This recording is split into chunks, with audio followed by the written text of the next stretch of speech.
에베레스트 등반 기록을 보면 가장 위험할 때가 있다고 해요. 그때가 언제인가? 이 에베레스트에서 사망하는 등반가의 거의 80%가 정상을 찍고 내려오는 길에서 목숨을 잃는다고 합니다.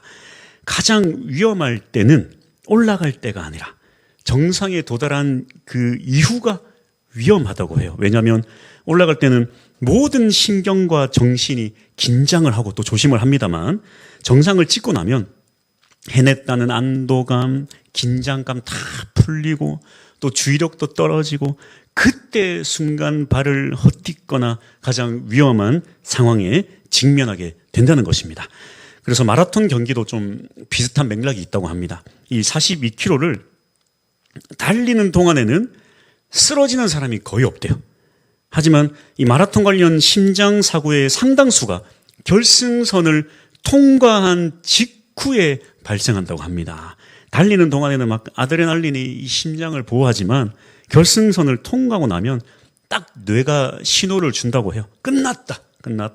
그 즉시 호르몬이 급격히 떨어지고 심장에 큰 충격을 주는 것입니다. 우리의 몸은 아주 기가 막히게도 끝났다, 해냈다 이런 느낌을 아무리 숨기려고 해도 숨길 수가 없이 아주 기가 막히게 그것들을 찾아낸다고 합니다. 그래서 노벨 경제학상을 받은 다니엘 카이먼 교수의 연구에 따르면 인간의 경계심은 위기의 상황에서는 가장 높아지지만 오히려 안정을 느끼는 구간에서 가장 낮아진다라고 했습니다. 이것은 우리의 신앙에도 당연히 적용이 됩니다. 오늘 모세가 정확히 이 부분을 이야기하고 있어요. 이스라엘 백성이 이제 광야의 고된 생활을 마무리하고 이제 가나안 땅에 들어가기 직전인데 이 순간 모세는 축하 파티를 열고 하는 것이 아니라 단호하게 그들에게 경고합니다. 바로 지금이 가장 위험한 순간이다. 이런 위험한 순간 우리는 어떠한 자세를 가져야 할까요? 바로 이것입니다. 첫 번째로 볼 것은 선물인가 소유인가. 선물인가 소유인가. 하나님께 다 받은 것들인데 이것을 우리가 어떻게 생각하며 살아야 되는가. 바로 이 선물과 소유의 대결이 우리 마음 안에서 막 일어나고 있다는 거예요. 이제 이스라엘 백성들이 광야 생활을 청산하고 가나안 땅으로 들어갈 것입니다. 자, 그동안 이스라엘을 보십시오. 소유했던 적이 없어요. 무엇을? 400년 동안 노예 생활했어요. 또 40년 동안 광야를 떠돌았습니다. 그들이 무슨 그동안 이집트 생활이 430년 정도라고 하니까 470년 거의 500년 가까이 그들이 뭘 소유해 본 적이 없어요. 내 것이다 여기며 살아본 적이 없어요. 그런데 이 모든 것들을 다 지금 받게 된 거예요.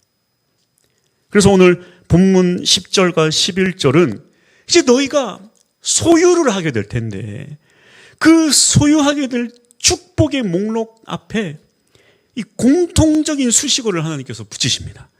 내가 건축하지 아니한 성읍을 얻을 것이고 내가 채우지 아니한 집을 얻을 것이고 내가 파지 아니한 우물을 차지할 것이고 내가 심지 아니한 포도원과 감람나무를 차지할 것이다. 이것을 이 히브리 원문으로 보면 더 분명하게 드러나는데 이 부정어 로가 4번이나 연속으로 반복됩니다. 로 바니타, 로 말레타, 로 하찹타, 로 나타타, 로 바니타. 이게 뭡니까? 네가 건축하지 않았다. 로 말레타, 네가 채우지 않았다. 로 하찹타, 네가 파지 않았다. 로 나타타, 네가 심지 않았다. 이렇게 동일한 어구를 4번이나 반복해서 강조하는 기법이 수사학적으로 아주 매우 강하게 강조하는 거예요. 이거 그냥이 아니라 아주 매우 강하게 강조하는 거예요. 거기서 너희가 얻게 될 것들은 너희가 절대로 너희가 아무것도 하지 않은 것들이다. 그래서 이 구약학자 월터 브루그만은 이 구절에 대해 아주 중요한 개념을 제시하는데요. 그는 이것을 뭐라고 부르는가? 선물의 방식이라는 거예요. 선물의 방식. 이스라엘이 가나안에서 받은 모든 것들은 선물의 방식 안에 있다. 소유의 방식이 아니다. 이 방식이 바뀌는 순간 이스라엘은 가난한 사람이 된다라는 것입니다. 선물의 방식이 무엇입니까? 내게 그냥 주어진 것이다. 네가 뭘 노력한 게 아니다. 그냥 받은 것이다. 반대로 소유의 방식은 무엇입니까? 이것은 내 것이다. 내가 노력한 것이다.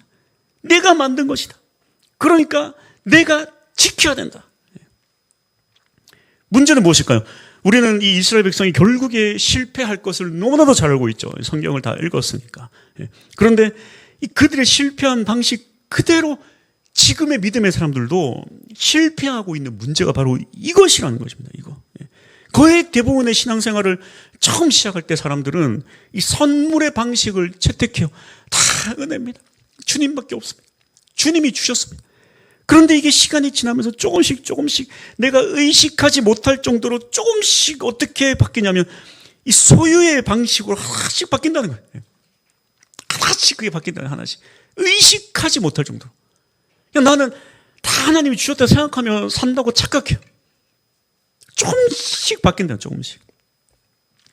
어떤 학생이 있었는데 아버지가 일찍 돌아가셔서 집안 형편이 참 어려워서 공부는 잘했지만 이제 대학을 못 가겠다 그렇게 대학을 이제 포기하려고 하는데 이제 고등학교를 후원하는 한 후원자가 이 학생의 이야기를 듣고는 안타까운 마음에 이름도 밝히지 않고는 4년 동안 이 학생을 등록금을 책임지겠다 이렇게 한 거예요. 그래서 이 학생이 그 후원을 받아가지고 이 대학을 잘 다니고 졸업을 하면서 펑펑 울었어요. 이름도 모르는 그분이 아니었으면 졸업을 할 수 없었을 것입니다. 도와주셔서 너무너무 감사합니다. 그렇게 이제 20년의 세월이 흘러서 이 학생은 성공한 사업가가 되었고요. 이제 그 대학을 포기하려 했던 그 고등학교에서 요청이 왔습니다. 성공한 동문 강연 그래가지고 부탁을 받아서 이제 강연을 하게 됐어요. 그래서 그는 어떻게 말을 했는가? 여러분 꿈을 가지십시오. 그리고 힘써 최선을 다하십시오. 그러면 저처럼 반드시 꿈을 이룰 수 있을 것입니다. 예. 무슨 얘기예요? 20년 전 나는 아무것도 아니면 도와주셔서 감사합니다. 그 감사가 20년이 지나자 자신의 노력으로 바뀌었다는 거예요. 코넬 대학교 연구팀의 실험도 이를 증명합니다. 성공한 사람들의 성공 요인을 물어보면 특징이 있는데 시간이 지날수록 점점 누군가가 도와줬던 그 도움의 기억은 점점 축소되고 자신의 노력의 비중은 기억에서 점점 확대되는 결과가 나왔다는 거예요. 그래서 그 기간이 대략 어느 정도냐? 5년 정도라고 합니다. 5년. 그 처음에는 뭐 이건 다 운입니다. 행운이었습니다. 누군가 기회를 줘서 그렇습니다. 누군가 도와줘서 그렇습니다. 그렇게 대답했던 사람도 연구를 해보니까 한 5년 정도, 이 평균적으로 5년 정도 지나니까 5년 뒤에 같은 질문을 하게 되면 다 내 노력 덕분이다. 뭐 그렇게 말은 안 하겠지만 그 뉘앙스를 들여다보면 다 내 노력 덕분이라는 그런 의미로 답변을 한다는 거예요. 예. 즉, 이 선물이 소유로 바뀌는 것은 이 인간의 뇌에 기본적으로 장착된 이 설정 값이라는 거예요. 값이라는 거. 예. 이거는 뭐 어쩔 수 없다는 거예요. 어쩔 수 없다는 거예요. 인간은 그렇게 설정이 되어 있다는 거예요. 남의 도움은 점점 축소되고 내가 뭘 했다는 나의 지분을 아주 기가 막히게 찾아내는 게 이게 아주 인간의 기본 속성이라는 거죠. 그래서 모세가 아주 강하게 로 바니타, 로 말레타, 로 하찹타, 로 나타타 강조하고 강조해서 네가 한 게 아니다. 네가 한 게 아니다. 네가 한 게 아니다. 왜? 가만 놔두면 이 사람의 뇌는 이 마음의 심장은 반드시 이 은혜를 잊게 마련이라는 것입니다. 그래서 모세는 정확하게 이것을 말하고 있어요. 12절. 너는 조심하여 너를 애굽 땅 종되었던 집에서 인도하여 내신 여호와를 잊지 말라. 여호와를 잊지 말라. 여기 조심하여. 성경에서 대부분 아주 중요한 단어는 군사 용어를 써요. 이 군사 용어입니다. 예. 보초서다 그러는 보초다. 파수꾼처럼 지키고 서다. 이건 그냥 조심해라 이 정도가 아니라 보초 잘못 쓰면 어떻게 된다 그랬어요. 예. 영창 간다 그랬잖아요. 영창 갈 문제라는 거예요. 반드시 이거 싸워야 된다. 싸워야 된다. 모든 것을 공짜로 주신 여호와의 은혜를 잊지 않는 것은요, 단순히 조심해서 될 문제가 아니라 이건 아주 군인이 경계태세를 하는 것처럼, 곧 전쟁이 일어날 것처럼 아주 경계태세를 갖춰서 이거는 반드시 지켜야 될 의무라는 것입니다. 이게 바로 우리가 싸워야 될 전쟁이라는 거예요. 하나님께서 주신 이 은혜의 선물을 소유로 바꾸지 않기 위해서 아주 싸우고 내 뇌와 내 심장과 싸워야 된다는 것입니다. 내 뇌는 끊임없이 이 은혜를 잊어버리기 때문에. 그렇다면 이 은혜를 잊어버린다면 어떤 일이 일어날까요? 우리는 이 이스라엘이 실패한 것 너무나도 잘 알고 있죠. 그들은 하나님께서 주신 선물을 다 잃어버렸어요. 왜? 그래서 어떤 비극을 맞이했는가? 한번 봅시다. 그 성경은 그걸 이제 뭐라고 표현하냐면, 이 은혜를 잊어버린 것을 뭐라고 표현하냐면, 다른 신들을 믿었다, 다른 신들을 따랐다, 그렇게 해석을 해요. 그 다른 신들. 그렇다면 이 다른 신들의 정체는 무엇인가? 신명기 6장 14절. 너희는 다른 신들 곧 내 사면에 있는 백성의 신들을 따르지 말라. 본문의 이제 흐름을 잘 보면 12절에서 여호와를 잊지 말라, 13절에서 여호와를 경외하라, 그렇게 바로 이어진 게 14절, 다른 신들을 따르지 말라. 이게 이렇게 이어집니다. 무슨 얘기인가? 여호와를 잊어버린다? 이거는 곧 다른 신을 섬긴다, 다른 신을 따른다로 바로 이어지는 거예요. 연결되는 거예요. 여기서 이제 이 다른 신들, 내 사면에 있는 다른 신들이라면 이제 가나안 토착신 바알과 아세라 뭐 이런 신들이죠. 독일의 구약학자 게르하르트 폰 라트는 바알과 아세라에 대해 이렇게 설명합니다. 가나안의 바알 신앙이 매력적인 이유는 바알은 현상 유지를 보장하는 신이기 때문이다, 그렇게 얘기를 해요. 바알은 풍요를 관장했고 비를 내렸고 용사를 책임졌다.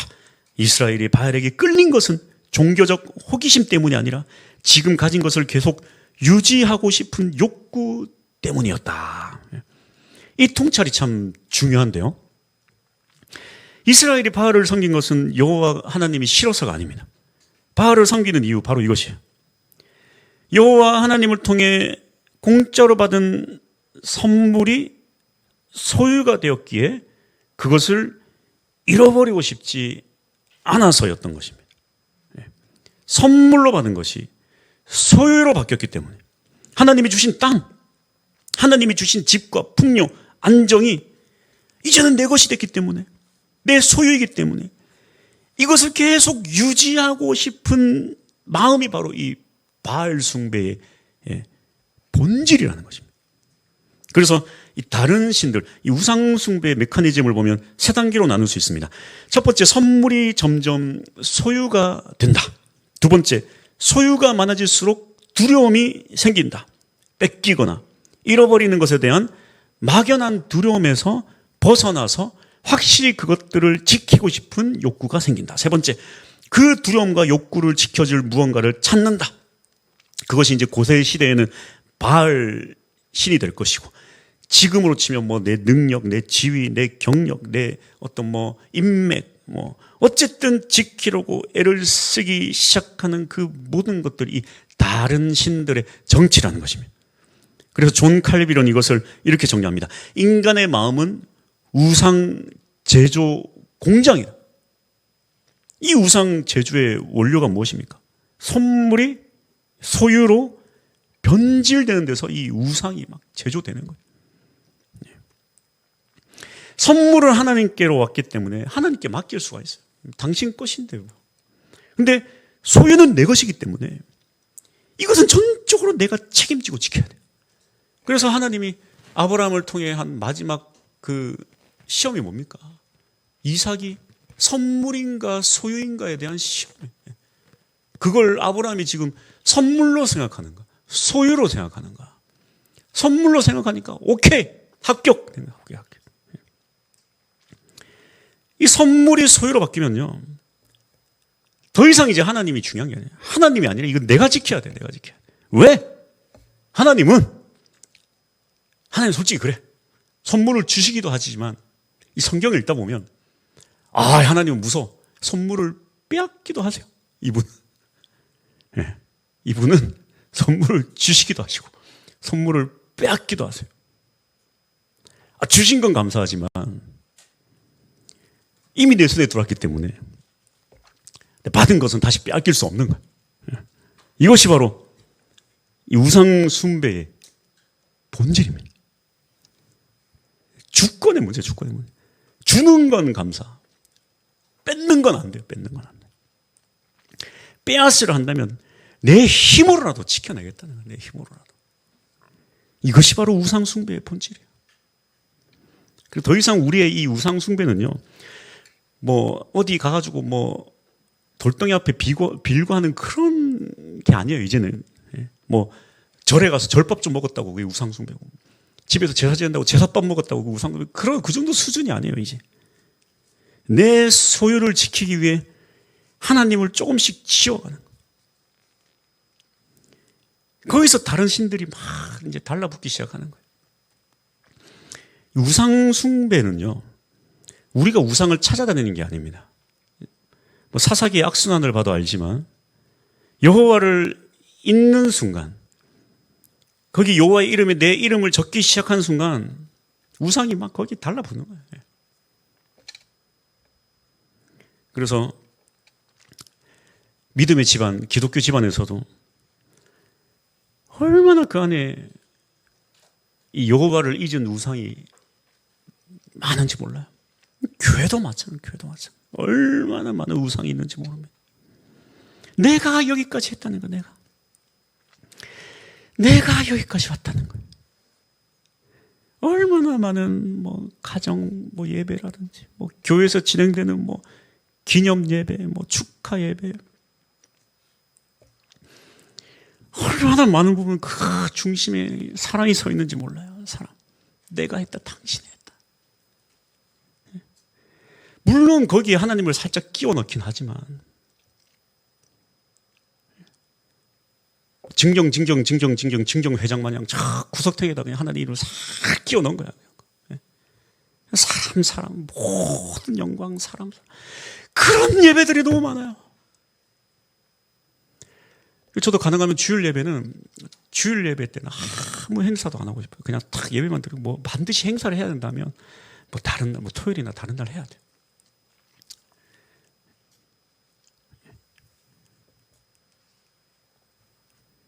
또 예수를 믿는다면서 우리가 얼마나 많이 나의 지분을 찾는지 몰라요. 이게 본능이라니까요.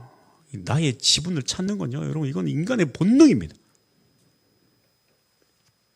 이 모든 게, 이 본능이 모든 게 다 하나님을 잊어버리는 데서 출발하는 것입니다. 결론입니다. 15절 보겠습니다. 너희 중에 계신 너희의 하나님 여호와는 질투하시는 하나님이신지. 어떤 사람들은 참 이런 말씀을 읽으면서 하나님을 폄하하기도 하죠. 아니, 무슨 신이라는 존재가 뭐 사람을 질투할 수 있냐. 그런 존재는 신이 아니다. 그래서 아리스토텔레스도 철학적인 의미로서 이 최초의 존재, 이 신이라는 존재, 가장 최고의 신이라는 존재는 무엇인가 있는 것 같은데, 그 존재가 있다면 그거는 부동에 동지할 것이다라는 유명한 말을 했죠.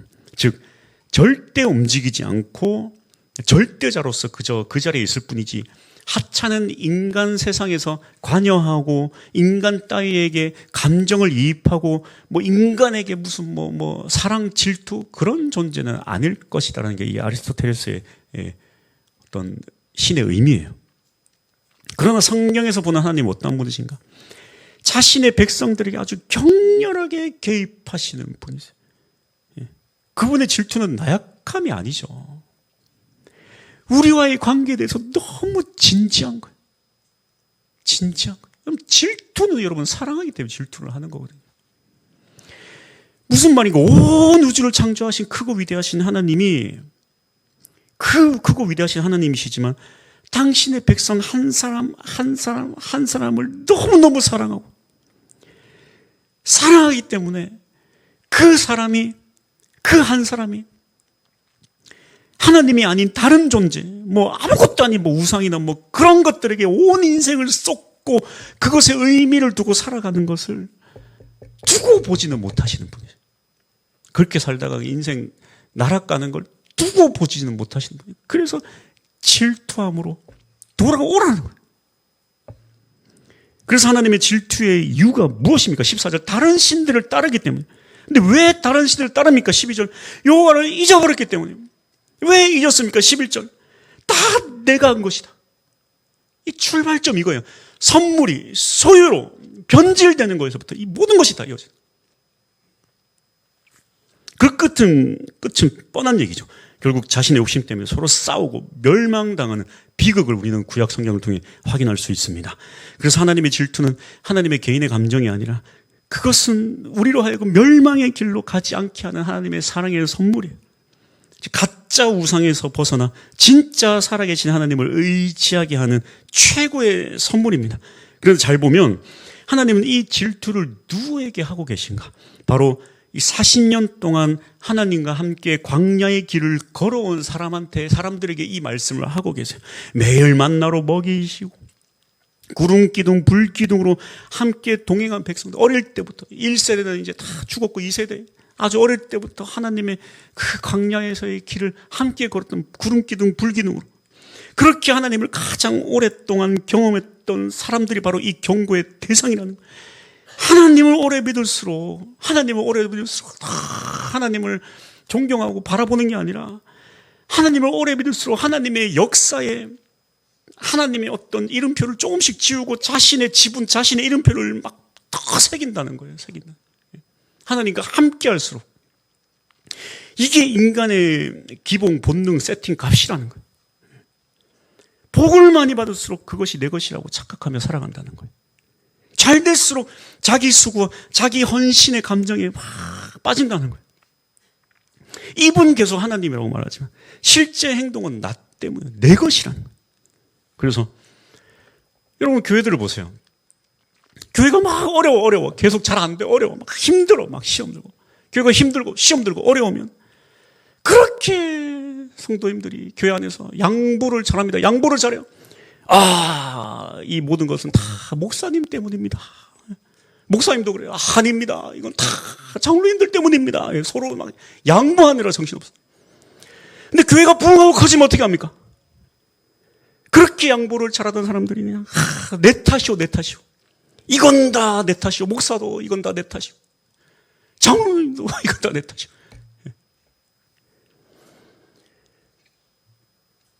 그래서 여러분 막 교회가 부흥하고 막 큰 교회 막 이런 데는 교회가 막 커질수록요. 큰 교회라고 다 그런 게 아니라 잘못된 부흥 이런 게 문제는 자기 헌신과 자기 권리에 막 취한 사람들이 있다는. 뭐 큰 교회만 그런 줄 알아요. 작은 교회도 마찬가지예요. 작다 크다가 무슨 어떤 기준으로 뭐 설명이 돼야 될지 모르겠지만 물론 말은 전부 하나님 은혜라고 하지만 그 속내를 들여다보면 그렇지 않아요. 하나님의 역사에 나의 지분이 매우 많다라는 착각 속에 살아가게 마련이라는 것입니다. 그래서 저는 그래요. 여러분의 가정이 막 하나님의 하늘의 축복을 막 받아야 돼요. 우리 교회도 마찬가지예요. 그런데 그러기 전에 우리는 반드시 이 사실을 기억하고 반드시 예방주사를 맞아야 됩니다. 그러지 않으면 큰일 나요. 하나님의 이름표에 자신의 이름표를 붙이지 않도록 철저히 소유해서 선물로 돌아서야 됩니다. 그 예방주사가 무엇인가? 13절. 너무 중요하니까 다 같이 한번 읽어봅시다. 시작. 내 하나님 여호와를 경외하며 그를 섬기며 그의 이름으로 맹세할 것이니라. 여기 이제 이 소유에서 선물로 돌아오는 세 가지 방법이 있죠. 첫 번째로 경외입니다. 경외는 이 마음의 리셋 버튼이에요. 소유로 돌아선 마음을 리셋 버튼을 딱 눌러서 다시 선물로 바꾸는 거. 이게 경외입니다. 이 경외라는 히브리어 야레는 단순한 두려움이 아니에요. 단순한 두려움이 아니라 이 경외라는 두려움의 핵심 단어의 의미는 하나님 앞에서 자기 위치를 아주 정확하게 알고 있는 거예요. 내가 누구인지, 하나님은 어떤 분이신지를 정확하게 알고 있는 거예요. 개를 키우면 말이죠, 개가. 네. 그 강형욱이 이제 하는 뭐, 개는 훌륭하다 이런 내용을 보면 공통적으로 문제 있는 개들은 뭐가 문제입니까? 개의 가장 큰 문제가 뭐가 문제? 지 팔자를 모른다는 거예요. 그래가지고 대체적으로 문제 있는 개들을 보면 소파 제일 중앙 상석에 딱 앉아요. 지가. 그 주인이 이렇게 나오라 그러면 그럽니다. 뭡니까 이게 지금? 어디 하인이 나한테 비키라 그래? 그리고 이 개의 이 심리, 강형욱의 어떤 심리 분석에 의하자면 이 개가 지금 이 주인의식이 뒤바뀌었다는 거야. 좀 나와. 거기서 이제 좀 더 개가 나가서 정신 못 차리고 앙 문다. 그러면 이제 강형욱이 출동하는 거예요. 강형욱이 손에서도 안 된다? 정신 못 차린다? 굿바입니다. 굿바이. 잡혀가는 거예요. 바로 이거의 경외가 뭐냐? 내가 누구인지를 정확하게 알고 나의 주인이 하나님인 줄을 정확하게 아는 거예요. 그분을 내 주인으로 인정하는 게 경외입니다. 경외. 경외. 그래서 하나님을 경외합시다 할 때 단순히 손을 드는 이 행위만으로 해석되는 게 아니라 내 마음에서 이런 주인의식의 변화가 먼저 일어난 이후에 당시에 내 주인입니다고 고백할 때 그것이 바로 이 경외라는 거예요. 경외의 핵심은 그래서 마음이에요. 마음. 마음의 변화. 두 번째 섬김이에요. 섬김. 섬김은 하나님에 대한 충성이죠. 섬기다. 12절에도 너를 애굽 땅 종되었던 이 종이 이 섬기다는 똑같은 의미 이 단어예요. 13절에서 하나님을 섬기면 또 똑같이 섬기다. 그러니까 성경에서 말하는 섬기는요 어떤 의미냐면 인간은 결국에 무엇인가를 섬기며 살아간다는 의미죠. 너희는 어차피 하나님을 섬기지 않았을 때는 애굽의 종으로서 애굽을 섬겼다. 아니면 하나님을 섬기거나 아니면 우상을 섬기거나 결국에 너희가 섬겨야 될 건 하나님이어야 된다. 하나님이어야 된다. 세 번째, 그의 이름으로 맹세하라. 매일매일 구두 계약하는 것과 같아요.